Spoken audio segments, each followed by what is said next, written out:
What's up, everyone? I am Brandon. This is Football Scout 365. It's another week, another mock draft here. We're going to be doing more and more of these as time sort of progresses. In my last edition, Mock Draft 1.0, we had the Chicago Bears trading back with the Atlanta Falcons, and the Atlanta Falcons moving up to the number 1 overall pick, ultimately drafting Caleb Williams. You've got Drake London, you've got Kyle Pitts, all the weapons, Bijan Robinson in the backfield. I mean, could you imagine what that would look like? In this edition, we're not doing any trades. We're going to play it as it lies, and we're going to go with the Bears picking in that number 1 spot. But will they ultimately draft a quarterback, or are they going to retain Justin Fields? We're going to talk about that and more here on Football Scout 365. Now, before we get started with the analysis, I want to remind everyone to check out our website, footballscout365.com, where you can find our NFL Draft Big Board rankings. We've got a top 100 NFL Draft Big Board, which provides you a ton of information on the top prospects in the 2024 NFL Draft, including play style and scheme fit, full detailed scouting reports, player comparisons, strengths, weaknesses, you name it. You can find it here at Football Scout 365. And you're not subscribing, you're not paying for anything, at least as of right now. It's free. So check it out. Our website, footballscout365.com. Now, I want to give you a little bit of a breakdown of my mock draft by position group here, the total number of quarterbacks, receivers, etc., that are being picked in the first round of this particular mock draft, and how it might actually shake out once the actual NFL draft gets here. And I know these numbers are going to change, so I'm going to track this consistently as I continue to move forward doing these mock draft exercises. But in terms of the quarterback position, I've got 6 going in the first round of this particular mock draft. I believe 4 quarterbacks ultimately at the end of the day, that's kind of the floor number of quarterbacks that I believe will go in the first round, but I can see as many as 6 being drafted. And in this mock draft, I have 6. The wide receiver position, super deep position in this draft class. I have 6 receivers going in the first round of this mock draft. We could see more than that. We could see less than 6. We could see a lesser number because of the depth in this draft and the potential for day 2 and 3 options being there that teams might have graded higher, that other teams have graded lower, and certain guys may fall in this particular draft class. So we'll see how that shakes out. Offensive tackle, obviously one of the most critical positions in football, always in high demand. A lot of high-end talent at the top. I've got 7 tackles going in the first round of this draft. That might be a little too high, but ultimately at the end of the day, if you're unable to fill a need at the quarterback position, offensive tackle is definitely a place to go, especially if you're a team rebuilding or already in rebuild mode. Maybe you've got a quarterback like maybe you're the Tennessee Titans, for example, and you need an offensive tackle because you're planning on testing the waters of Will Levis next year. You're going to give it a shot, right? So you get the offensive tackle this year, and if you have to draft a quarterback in the next draft cycle, if Will Levis doesn't work out, well, you've already got one of the best offensive tackles in football potentially on your roster from the previous draft class. So things and mindsets like that, I think, is what's going to drive the numbers up at the tackle position overall in the 2024 NFL draft. Now, the edge rusher position, I've got 4 edge rushers going in the first round. This class, it's got some really good edge rushers. There's a noticeable drop off though after the top 4. So I believe 4 will ultimately be chosen pretty quickly, and as many as 6 could be selected in the first round. Interior defensive linemen, I've got 2 of those in this particular class. That's a critical need in the NFL right now. Interior players who can stop the run and also provide an interior pass rush. Now I've got 5 corners going in the first round of this mock draft. Obviously, one of the most critical positions in football, in today's football anyway, because teams are throwing the football a lot more and they're spreading teams out a lot more. So having depth at that position is going to be important. I think that there'll be good day 2 and 3 depth at the cornerback position in this draft class as well. Tight ends, I've got 1. We all know who it is, Brock Bowers. Just throw it out there. Interior offensive lineman as well. Only 1 interior offensive lineman. Some additional variables to consider that have been thrown out there. This is a smaller group of underclassmen in this particular NFL draft. It's basically half the amount that we've been accustomed to seeing in recent years. I believe there's only 54 prospects compared to the traditional number of over 100 underclassmen entering the draft.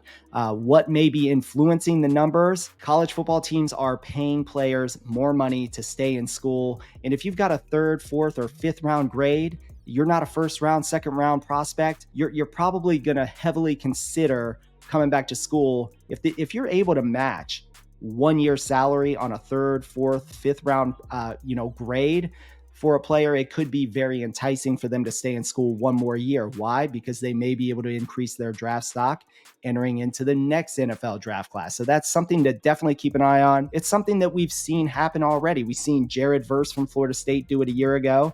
He actually had a first round grade, and it was kind of crazy that he decided to stay in school, but he did it anyway.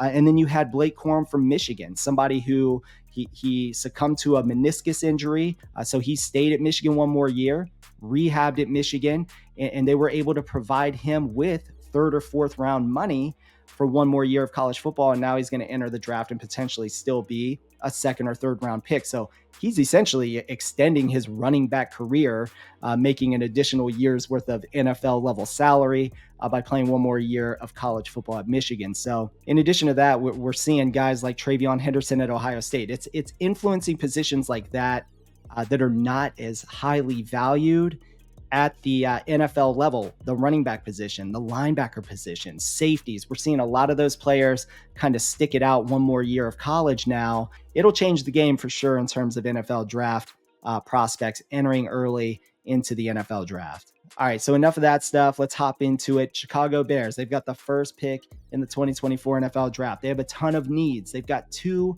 top 10 draft picks to work with here. And in my opinion, I believe they should trade back. But in this mock draft, as I mentioned at the beginning, no trades in this particular mock draft. So the Chicago Bears, they're going to keep Justin Fields in this mock draft, and they're going to draft a wide receiver in Marvin Harrison Jr.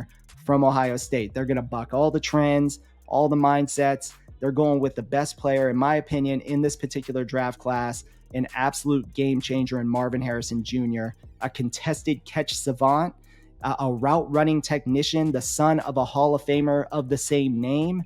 This is the guy that can further elevate this offense and ultimately help maybe even get them over the hump finally, get Justin Fields over the hump finally, and elevate this offense into a playoff contending team, and eventually maybe even a Super Bowl contender as they continue to build around Justin Fields, and hopefully with the next pick in this draft, pick up somebody to help them on the defensive side of the football. So, all right, let's move into the second pick of the draft, the Washington Commanders. Now things have shifted. You see the Bears take a wide receiver with the number 1 overall pick. It's going to shift Caleb Williams backwards. And guess what? The Washington Commanders, they win the Caleb Williams lottery. You're getting the next Patrick Mahomes, right? This is the guy who's going to change everything in Washington. All of their fortunes will forever be changed. This is a generational talent at the quarterback position. He's got the arm strength, the accuracy, and the mobility. He's Patrick Mahomes all over again, right? That's what you're potentially getting when you draft Caleb Williams. I believe that's what the Washington Commanders would ultimately do. They're not going to pass on this opportunity. They are going to move in a different direction at the quarterback position, and for very good reason. And I think they'll start rebuilding with a new head coach, which hasn't been decided yet who that's going to be. They've moved on from Ron Rivera. So obviously there's going to be some moving parts here. I don't know if they'll be retaining Eric Bieniemy or not, but I think it would be a great idea to do that if you're going to draft Caleb Williams. But you retain Eric Bieniemy in the long run as your offensive coordinator. Hell, maybe even, move him up to head coach. And you have this guy who already worked with Patrick Mahomes, working with Caleb Williams, a very similar skill set. And boom, it just feels like a perfect match if this thing plays out that way for the Washington Commanders. Now at pick number 3, we've got the New England Patriots, and they're going to take quarterback Drake May from the University of North Carolina. This right here would be an absolute home run in my opinion. I've seen a ton of Jaden Daniels going number 3 overall to the New England Patriots. I think that could be a home run as well for the Patriots. But I truly believe Drake May would be a perfect fit, especially in the cold weather, the bigger bodied quarterback with the mobility, the ability to run the football, throw the football, all those things, all the creative stuff that you see with Caleb Williams. A little bit less quick twitch than Caleb Williams, but a little bit more like Josh Allen in terms of running style for the cold weather in that division. I think that this would be the absolute home run pick at the quarterback position. It's somebody that you could build around. You're going to have to get him some wide receiver help. All right, the Arizona Cardinals at pick number 4. Every single human being has had Marvin Harrison Jr. getting to this point. That's assuming quarterbacks go 1, 2, and 3, as most mock drafts have it going. But I've got Malik Neighbors going to the Arizona Cardinals, the wide receiver from LSU, the explosive playmaker out there. He's exactly what the Arizona Cardinals need to enhance their wide receiver unit at the end of the day.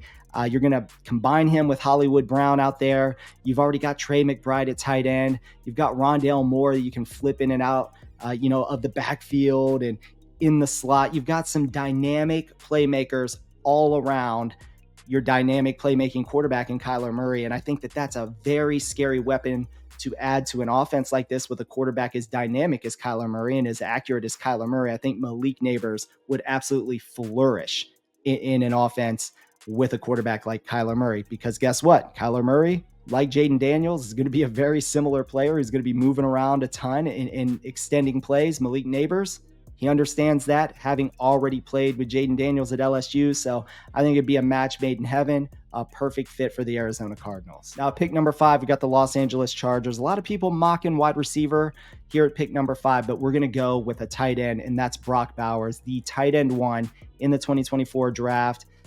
The versatility, it's unmatched at the position coming out of this class. I think that adding him to an offense like this with Justin Herbert, and let's just assume you've got Jim Harbaugh coming in to be your head coach, and now you're adding Brock Bowers to this offense. All you got to do is get a bell cow running back in there. Try to squeeze as much out of Austin Eckler if you're gonna retain him for like one more year. Maybe you draft another running back with him. You've got a 1-2 punch out of the backfield, because if you're hiring a Jim Harbaugh, you're gonna run the heck out of the football. You're gonna be doing a lot of play action, rollout, all that stuff. Brock Bowers will probably be an all-pro player as a rookie if Jim Harbaugh is the head coach. That's just my opinion. So we'll kind of see how this all shakes out with that. But I love this pick here. I think he'd be a perfect fit in this Chargers offense, especially if Jim Harbaugh is the head coach. Now, at pick number 6, we've got the New York Giants. They're taking Jaden Daniels, the quarterback out of LSU. Now, am I crazy for this? I'm absolutely not crazy for this. I believe the dual threat ability will unlock this offense. The Giants are going to have to add playmakers, whether it's through free agency. They're going to have to get some wide receiver help. They're going to probably be moving on from Saquon Barkley at the end of the day. So there's going to be some key pieces that need to be added. There could be, a year of Daniel Jones actually starting ahead of maybe Jaden Daniels before Jaden Daniels gets the opportunity to move forward as the starting quarterback here. Maybe give him another year of growth, or maybe he starts in the middle of the year and you trade Daniel Jones. I don't know how that would work out. But at the end of the day, I think this would make a lot of sense for a team in need of a spark on the offensive side of the football. He'd be an absolute home run, in my opinion. Now, pick number 7, we've got the Tennessee Titans. They're going to take an offensive tackle in Olu Fashanu. You go with the offensive tackle. You kick the tires on Will Levis for one more year and see exactly what he can give you. If he doesn't give you what you want, you draft a quarterback in the next cycle if things don't work out potentially.